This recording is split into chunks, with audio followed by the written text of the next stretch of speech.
আচ্ছা, পড়ার পর খাওয়া দাওয়া করছে না? না, খাওয়া দাওয়া আমি তো 2 সপ্তাহ ধরে আমি তার ভালো ভালো খাবার কবে ব্যথা পাইছে?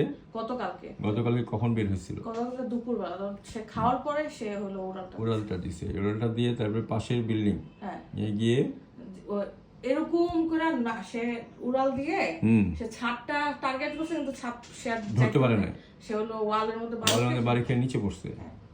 কোনো ব্লিডিং হয়েছে না? কালকে ঘটনার পর আজকে কি হাগুটাগু করছে? না, হাগুটাগু সে করে নাই, সে খুব চুপচাপ। খাওয়া দাওয়া সে অল্প একটু খায়, একটু ঠোকরায় আপেল খায়, আপেলটা ফালায়। প্লেফুলনেস কমছে? হ্যাঁ, প্লেফুলনেস কমে গেছে। আচ্ছা, এবং মানে প্লেফুলনেস বলতে তার কোনো শব্দই এখন সে করে না, সে অনেক কথা বলতো, মিঠু এটা সেটা, বাবার কথা মার কথা সবই সে বলতে পারে, তো তার সব কথা বন্ধ হয়ে গেছে, সে এখন চুপ। আচ্ছা, টোটালি চুপ। এবং সে খাওয়া খাচ্ছে অল্প অল্প খায়, একদম অল্প।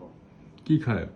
আপেল 2 টুকরা আপেল খায়। আপেল আগে হলে দেখা যেত ফ্রুটস ছাড়া আর কিছু খাইতো না, ফ্রুটস ছাড়া সে ওই আপেল, পেয়ারা, কামরাঙা এই তিনটাই খায়। হ্যাঁ, অন্য জিনিস আমি দেওয়ার ট্রাই করতেছি, এখন সে একটু কলা খায়, একটু ধরেন যে মরিচ খায়, ওইটা খায়।